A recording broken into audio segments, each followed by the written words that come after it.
বন্ধুরা, নতুন ব্লগে আপনাদের সবাইকে স্বাগত জানাই। আশা করছি সবাই ভালো আছেন যে যেখানে আছে। আজকে বেশ একটা খরার দিন। আজকে আমার মোটেই কোনো গাছে একটি জবাও ফোটেনি। কালকে 6টা জবা ফুটেছিল গোলাপিতে। এই গাছটাতে ফলন কম হচ্ছে, এটাতেও ভালোই হচ্ছে। এটা তো অত তো ওই 5 পাতা জবার মতো অত ফোটে না, কিন্তু তাও এটাতে কালকে ফুটেছিল। আজকে দেখছি কোনোটাতেই একটিও নেই। আমার মেয়ে গেল দাদুর সঙ্গে। এখন আমার মেয়েই হয়েছে দাদুর সায়াত। টুকুরকে নিয়ে গেলে যেমন দাদুর কাজটা, দাদুর একটা ভরসার জায়গাও বটে, আর টুকুর এখন বড়ও হয়েছে। আমি গেলে সে ভরসাও তো হয় না, কেন জানি না, মানে আমি গেলে খুব বেশি খ্যাচ খ্যাচ করে, যার ফলে কালকে আমি যেতে চাইনি। আর টুপুর গেলে দাদুও এত স্থির থাকে, আর টুপুর অনেক কাজ, এখন ব্যাংকের কাজ টাজ বলুন, সব কিছু খুব সুন্দর করতে পারে। দাদু তুমি এক জায়গায় বসো, আমি করে দিচ্ছি। টুপুরের প্রতি দাদুর অসম্ভব ভরসা, যার ফলে টুপুর গেলে কাজগুলো খুব মানে সহজে হয়। তো কালকে আমার মেয়েও যেতে চাইছিল না, জন্য বাবা আমাকে বলেছিলেন না। তারপর আমি বললাম, না বাবা, আমি গেলে আপনি বড্ড বেশি কেমন কেমন করেন, লোকজনের সামনে আমার খুব বিরক্ত লাগে, আপনি কথা শুনতে চান না, আপনার সাথে আমি যাবো না। তো তারপরে যা হোক, বাবা আলাদা আরেকজনকে নিয়ে বাবা গিয়েছিলেন। তো সেই কাজটা অবশ্য হয়ে গেছে। তো আজকে তো দিন এরকম শুরু হলো, মেঘলা মেঘলা দিন, আবহাওয়া অত্যন্ত অত্যন্ত মনোরম। পাখা চালাতে হচ্ছে, কিন্তু এসি বেশি না চালালেও চলছে। যারা নাগাড়ে কায়িক পরিশ্রম করছে তাদের জন্য তো গরমদায়ক বটেই, মানে গরম হবেই, তারা শীতকালেও তারা ঘামবে। কিন্তু এমনিতে ওয়েদার গরম আর নেই, এখন এই মুহূর্তে দাঁড়িয়ে নেই। রাত ভর বৃষ্টি হয়েছে। সকালবেলায় যখন বোধিসত্ত্ববাবু 5:15টার সময় বেরিয়েছেন আজকে, তখন বৃষ্টিটা ছিল না, তারপর আবার মুষলধারে বৃষ্টি নেমেছে এসেছে। আমার আজকে সিংহাসনের মাপটা নিয়ে গেল। এতদিন ধরে ডেকেছি হেঁকেছি, আসেনি, কিন্তু আজকে নিচে আমাদের রান্নাঘরে একটা কাজ দরকার হয়ে পড়েছিল, সেটার জন্য বাবা খুব ধমক দিয়ে ডেকেছে, তারপর এসেছে। তো আজকে শ্রীমার ফটোটা আমার সিংহাসনে যে জায়গাটাতে থাকে, সেই জায়গাটা থেকে আমি একটু সরাচ্ছি, কারণ শ্রীমার ফটোটা থাকলে আমি সিংহাসনটা বানাতে পারছি না। তা সেটা অন্য একটা জায়গায় আমি রাখছি, ওই ঘরেই থাকছে, কিন্তু অন্য একটা জায়গায় আমি করছি। আর সেই জায়গায় ও আমাকে একটা সিংহাসন বানিয়ে দেবে, সেরকমই কথা হলো আজকে। এলি আর গেলি, ফিস নিয়েছিস তাদের থেকে? প্রথমাইশ 50 টাকা নিয়েছিস?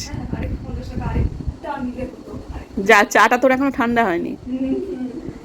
জাস্ট গেল আর চলে এলো। যে জায়গাটাতে এখন গণেশদা কাজ করছে, সেইটা হচ্ছে একেবারে নিখুঁত আমাদের বাড়ির নর্থ ইস্ট। এই জায়গাটাতে এতদিন আমি বাবার ছবিটা টাঙিয়ে রেখেছিলাম, যার ফলে দুটো পেরেকের বন্দোবস্ত ছিল, কিন্তু এটা মানে মৃত মানুষের ছবির জন্য এই দিকটা একেবারেই নয়। এটা কোনো দেবস্থান আর কি, দেবতা বা সেরকম কারোর একটা ফটোই রাখা উচিত।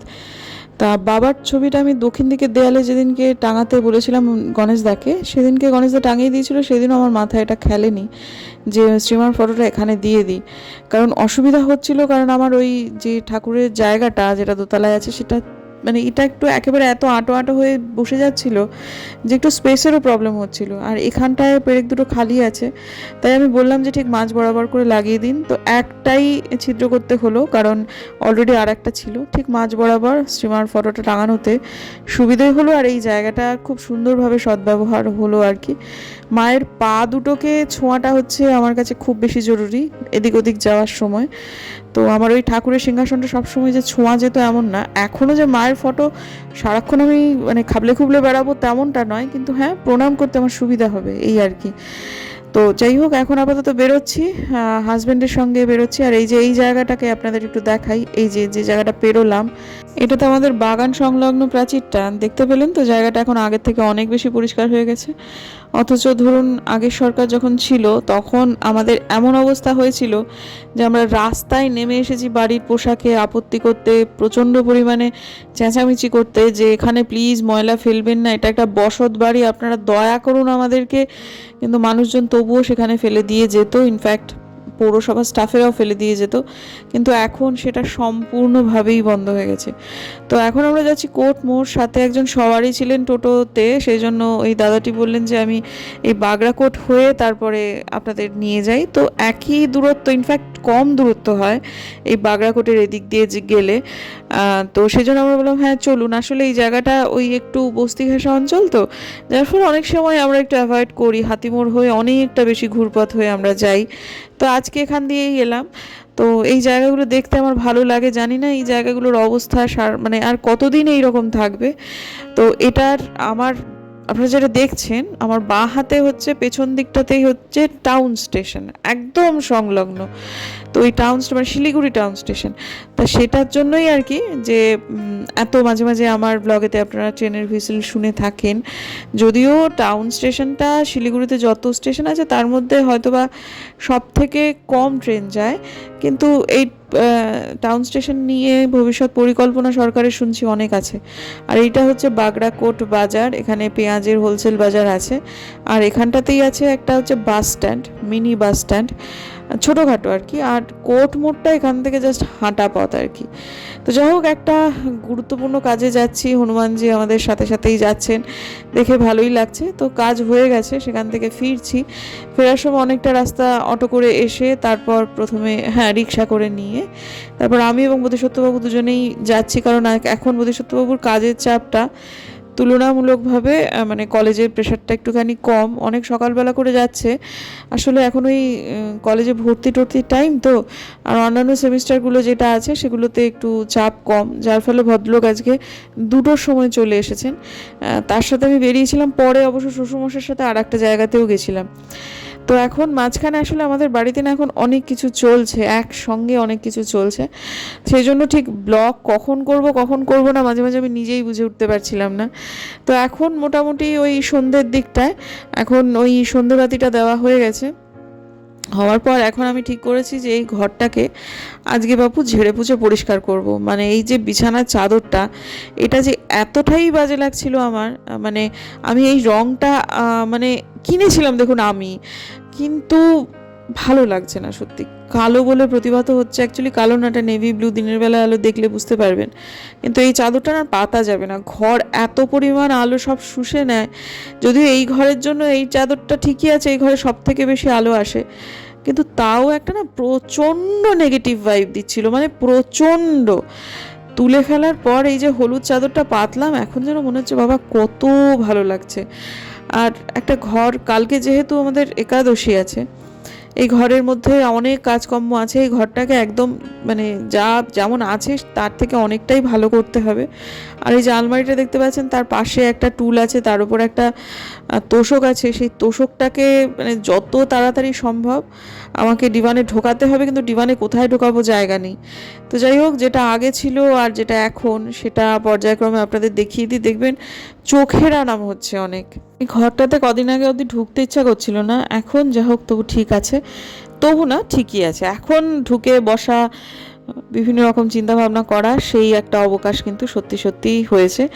আর ঘর অগোছালো থাকলে মনও অগোছালো হয়ে যায়, এটা ঠিক কথা। তো যাই হোক, এখন টুপুরের জন্য একটুখানি করে দিচ্ছি হচ্ছে আমার মেয়েটার জন্য রুটি, কারণ তিনি এখন খুব রুটি খাওয়া শুরু করেছেন আর কি। কাশ্মীরে গিয়ে সে আর্মি স্টাফরা তো অসম্ভব ভালো রুটি করে, মানে কি বলবো, ওরা যে কি কাণ্ড করে রুটিগুলো করতো কে জানে। কিন্তু তখন আমার মেয়ে 3 বেলাই রুটি খেত, এবং এখন বাড়িতে এসেও বলছে মা আমার রুটি খেতে খুব ভালো লাগছে। রাতের বেলায় এখন ওর বাঁধা খাবার হয়ে গেছে, সেটা হচ্ছে রুটি। তো ভালোই, কোনো অসুবিধা নেই। আমি এই রুটিগুলো সব মাখছি হচ্ছে কোনো দিন ডালে, কোনো দিনের তরকারির পেস্ট দিয়ে, মানে পরোটা নয় কিন্তু, রুটি। তো যার ফলে তরকারিটাও খাওয়া হচ্ছে আর এই রুটিও খাওয়া হচ্ছে। তো এখন সেমাই আর মাংস দিয়ে দিলাম আমার মেয়েটাকে রুটিটা। তো তার খিদে পেয়ে গেছে, তাড়াতাড়ি খিদে পেয়েছে আজকে।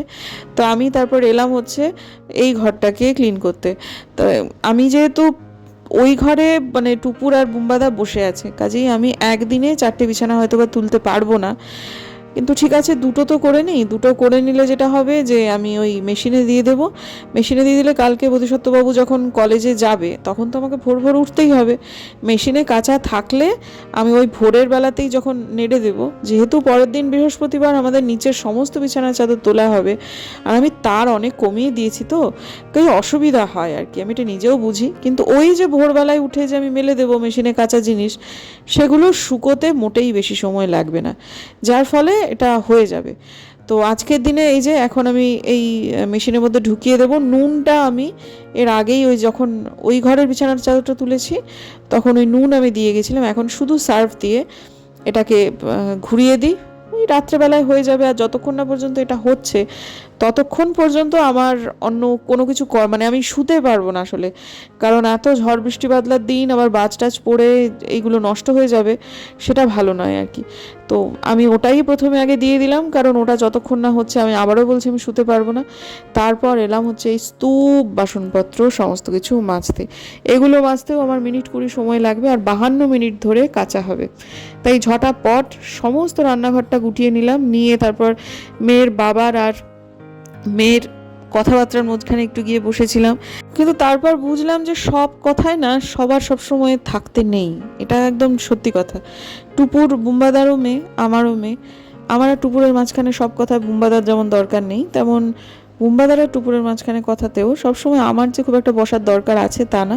তবে অনেক আলোচনাই হবে, যেটা বাবা মা মেয়ে মিলে হবে, সেটাও হয় আমাদের বাড়িতে। কিন্তু এখন বুম্বাদা যে ধরনের আলোচনা করছে টুপুরের সাথে, আমার মনে হলো ওখানে আমার না থাকাই ভালো। সেটা ওর বাবা আর মেয়ের ব্যাপার, সেটাই হোক আর কি। তো যাই হোক, আজকে এইটুকুই করলাম। আমি আজকে কিন্তু সিঙ্ক মেজেছি, কিন্তু সিঙ্কের আমি ওই হাঁড়ি আর প্রেশার কুকারটা মাজিনি, কারণ হাঁড়িটা মাজতে গেলে আমার অনেকক্ষণ সময় চলে যাবে। এদিকে ঘুমের টাইম আমার হয়ে গেছে, আমার প্রচণ্ড ঘুম পেয়েছে, ভালোও লাগছে না কিছু। তো এদিকে ওই যে ওই ঘরটা ক্লিন করেছি, সেখানে বুম্বাদার কিছু শীতের জামা কাপড় ছিল, সেগুলো সব যথাস্থানে ভরলাম। ভরে তারপরও খানিকটা সময় বাকি আছে, ঘুম পেয়েছে ভীষণ, কিন্তু আমি কোনোভাবেই ওই ওয়াশিং মেশিন বন্ধ না করে ঘুমাবো না, জন্য একটু জেগে থাকতে হবে আমাকে। ওই ঘরটা করে নিলে কত ভালো হতো আজকে, কিন্তু এখন ওরা এমন কথাবার্তা বলছে যে এখন ও ঘরে ঢোকাই যাবে না। থাক, ডিস্টার্ব হবে ওদের, ছেড়ে দিই। আর যতক্ষণ না পর্যন্ত এটা হচ্ছে, যেহেতু ঝড় বৃষ্টির রাতে কি মেঘ ডাকছিল, বিদ্যুৎ চমকাচ্ছিল, মেঘ ডাকছিল, আমরা সমস্ত কিছু একটা এত বৃষ্টি বাদলার দিনে এমনিই ঠান্ডা হয়ে গেছে। সব ঘুরে ঘুরে সব এই কোথায় প্লাগ অন আছে, কোথায় প্লাগ অন আছে এইসব করে বুম্বাদা নিচে চলে গেল, গিয়ে দেখছে আমার শ্বশুরমশাই 4-5টা প্লাগ, নিচে যতগুলো প্লাগ প্রায় সবগুলোই অন করা। ওই বিভিন্ন জায়গায় এতগুলো মোবাইল নিয়ে তো দিশেহারা অবস্থা, এক একটা জায়গায় এক একটা মোবাইল করে গোজা, এবং সেগুলো সব অন রাখা। অনেক দিন হয় যে আমরা ওগুলো চেক করে শুই, কিন্তু কালকে চেক করা ছিল না। যখন মেঘ টেক ডাকছিল, আমি দোতলাটা ঘুরে ঘুরে দেখছিলাম, ফ্রিজ বন্ধ করলাম। সেই জন্যই যখন তখন বৃষ্টি নামবে, আবার গুড়ুম গুড়ুম করবে। আমি যদি এখন ওই ঘরে চলে যাই, গেলেই ঘুম এসে যাবে। হ্যাঁ, মানে ওই ঘরটা খুব আরামদায়ক হয়ে আছে, ওরা এখনও কথাবার্তা বলছে, আর বেরোতে ইচ্ছে করবে না, কাপড় জামা ছেড়ে ঢুকে পড়লে আর বেরোতে ইচ্ছে করবে না। তো সেই জন্য এই ঘরেতেই বসে থাকি। এই ঘরেও এটাও খুব আরামদায়ক ঘর। তো এখানে বসে যতক্ষণ ওটা শেষ না হচ্ছে, আমি কিছুতেই শুতে যাব না, ওটাকে বন্ধ করে রেখে তবে শুতে যাবো। আর কালকে সকালবেলাতে, ভোরবেলাতে বোধিসত্ত্ববাবু যখন বেরিয়ে যাবেন, আমি তখন এই জিনিসপত্রগুলোকে নিয়ে আগে মেলে দেবো, কারণ কালকে নিচের সমস্ত বিছানাপত্র তোলা হবে। রেগুলার আমাদের প্রচুর জামা কাপড় হয়, সেগুলোও আছে। যুদ্ধ লেগে যাবে, এত তার কমিয়ে দিয়েছি, এখন তার নিয়ে ঝামেলা করে লাভ নেই। সেজন্য এগুলো কি এমন, মানে ওই যদি ও তো 5:30টার মধ্যে বেরিয়ে যায়, 5:30টার সময় 7:30-8টার মধ্যে শুকিয়ে যাবে, যদি না বৃষ্টি থাকে। সুপ্রভাত বন্ধুরা, এখন বাজে 7:30। একেবারে পুরো দমে সবাই যেন উঠে পড়েছে মনে হচ্ছে। সে গেছে আজকে অনেক সকালবেলা, তখন আমি দরজাটা বন্ধ করে দিয়ে মানে উঠে চাটা করে দিলাম। আজকাল তো সে কিছু বাইরের মানে ঘরের খাবার নিয়ে যায় না, মানে তাড়াতাড়ি করে ফেরে, সেরকম একটা ব্যাপার হয়েছে। তো এখন ওদের ওই কলেজে ভর্তিগুলো সব হচ্ছে, আর আগে সেমিস্টারের বাচ্চা টাচ্চাদেরও এখন একটুখানি ক্লাসের চাপ কম, যার ফলে একটু তাড়াতাড়ি ফিরছে। তো অনেক সকালবেলা বেরিয়ে যাওয়ার পর আমার তখন আর মনে হচ্ছিল না যে উঠে এসে আমি তো বিছানার চাদরটা তো মেলি বলে একটু শুয়ে পড়েছিলাম, সে ঠিক আছে 1 ঘন্টা ঘুমিয়ে নিই, তারপর উঠবো। যাই হোক, উঠে এসে তারপরে যেগুলো সমস্ত কিছু মেলে দিলাম। সময়ের কীরকম খেলা দেখুন। স্কুলে যখন পড়তাম, পরীক্ষা যখন হতো, অ্যালার্ম দিয়ে পড়াশোনার জন্য ভোর ভোর উঠতাম। রেয়াজের জন্য তো ভোর উঠতেই হতো, মা তো ডেকেই দিত। বিশেষ করে যখন পরীক্ষাগুলো হতো তার আগ দিয়ে তো হতোই। এমনিতেও মা আমাকে সকালবেলা গানের জন্যই মূলত ডেকে দিত, কিন্তু অ্যালার্ম দিয়ে তারও আগে ওঠা পরীক্ষা থাকলে হতো। আর এমনি যখন রবীন্দ্রভারতীতে পড়ছি, তখন আমার টুকুর হয়ে গেছে, তখনও ভোরবেলায় গানের জন্য ওঠা হতো। চাকরি যখন করতাম, ভোরবেলাতে অনেকগুলো কাজ সেরে রেখে যেতে হতো, সেটা একটা চাকরি করতে যাবো সেরকম একটা উদ্দেশ্যে ওঠা হতো। কিন্তু কেবলমাত্র সংসারের কাজ করবার জন্য অ্যালার্ম দিয়ে ঘুম থেকে ওঠা, এটাও হচ্ছে। তবে এটা হয় অনেকের ক্ষেত্রেই হয়, যেমন আমার পরিচিত একটি মেয়ে আছে, মানে তাকে আমি ফেসবুকে দেখেছি, ভালো বেশ সুন্দর মেয়েটা।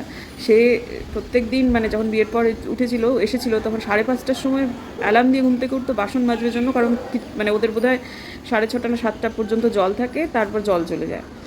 তা শুধু বাসন টাসন মেজে, কাপড় কেচে, হ্যাঁ, সব বালতি বালতি জল ভরে, তারপর ছোট্ট ফ্ল্যাটে থাকতো ওরা, 2 BHK, বোধহয় 600 স্কোয়ার ফিট, সেটা লিখতো। তা সেটার জন্য ওর আর কোনো কাজের লোকের দরকার হতো না। তা একেবারে রান্না বান্না করে যখন টাইম জল চলে যাওয়ার শেষ সময় হবে তার আগে পর্যন্ত ঘর ঝাড় দেওয়া, ঘর মোছা, কাপড় কাচা, বাসন মাজা সব কমপ্লিট। এমনকি স্নানের জন্য জলও ভরে ভরে রাখা হতো, কোনো কোনো দিন নাকি স্নানও হয়ে যেত। তাও এই কথাটা বলতো যে কোনো দিন ভাবতে পারিনি এরকম করে অ্যালার্ম দিয়ে জল চলে যাবে, সংসারের কাজ তাড়াতাড়ি শেষ করতে হবে, জন্য তাড়াতাড়ি উঠতে হবে। ঠিক আছে, তাও উঠতে হতো, মানে ভোরে ওঠার একটা অভ্যেস, সেটা আলাদা ভালো ব্যাপার ভাই, অস্বীকার করছি না। তো এখন আপাতত এই বিছানার চাদরটাকে আমার একটু বাতিল করার ইচ্ছা, কারণ এই বিছানার চাদরটা আমার একদম ভালো লাগছে না। এই রঙটা যে ঘরের একে এমনভাবে শুষে না, এটা কিন্তু নেভি ব্লু, এখন নিশ্চয়ই খানিক বোঝা যাচ্ছে, কিন্তু এটা কালো বলে প্রতিভাত হয়, একদম কালো, ভালো লাগে না, একদম ভালো লাগে না ঘরটাকে। আর এটা একটু সিনথেটিক মিক্স তো, যার ফলে খুব একটা স্বচ্ছন্দ বোধ করি না এটা পাতলে। আর এই যে আমাদের ঘরে এখন এসি চলছে, পেটি আমার ঘুমাচ্ছে। আর এই যে আমাদের পদ্ম গাছের কি বাহার, কি বাহার, আর কটা দিনের মধ্যে পাতা ঝেপে উঠবে।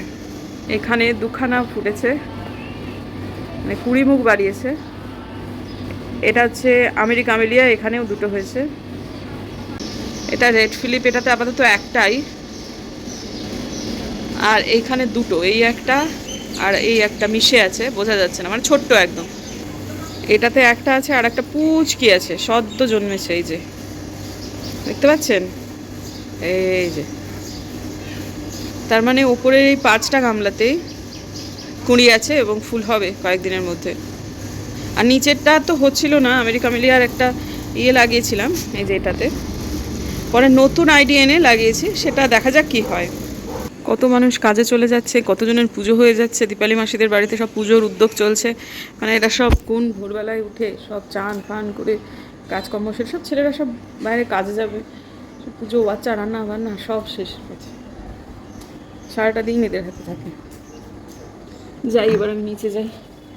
আজকে হচ্ছে একাদশী, একাদশী আজকে আমি পালন করবো। মাঝখানে তো কটা দিন একাদশী হয়নি, আগের একাদশীটাই হয়নি, তখন আমি বেড়াতে গেছিলাম, মনে ছিল সেদিনকে খুব একটা মেনে চলতে পারিনি। ওই আর কি হরিনাম করেছি, জব করেছি 3বার করে, কিন্তু হয়নি, মানে মেনে চলা। সেদিন ঘুরতে যাওয়া ছিল, অনেক কিছু হয়েছে, খাওয়া দাওয়া যেগুলো বিধিনিষেধ সেগুলো তো পালন হয়নি, এমনকি নিরামিষও খাওয়া হয়নি। তো এই যাত্রায় আজকের একাদশীটা, 11 তারিখের একাদশীটা আমি একটু ভালোভাবেই পালন করতে চাইছি। মা মনে করে দিয়েছে কালকে। এর পরের একটা একাদশী আছে, সেটা আবার নির্জলা। অনেকে আবার আজকেরটাতেও নির্জলাই মানছে। যখন রোদ আসতো তাহলে এই জায়গাটা একেবারে ঝলমল করতো রোদ্দুরে। এর বারান্দার সব থেকে সুন্দর দিক হচ্ছে এটা সকালবেলা, সব থেকে সুন্দর বেলা হচ্ছে সকাল। তবে ঠাটা পড়া গরমে সেটা যাই হোক, কিন্তু গাছগুলোর জন্য সত্যিই কাজের। চলুন আজকের দিনের জন্য বিদায় নেবো বন্ধুরা। যদি আমার ভিডিও ভালো লাগে সাবস্ক্রাইব করবেন, পাশে নোটিফিকেশন বেলটাকে অন করবেন, যাতে ভিডিও দিলেই নোটিফিকেশন চলে যায় আপনাদের কাছে। দেখা হচ্ছে আগামীকাল, ততক্ষণ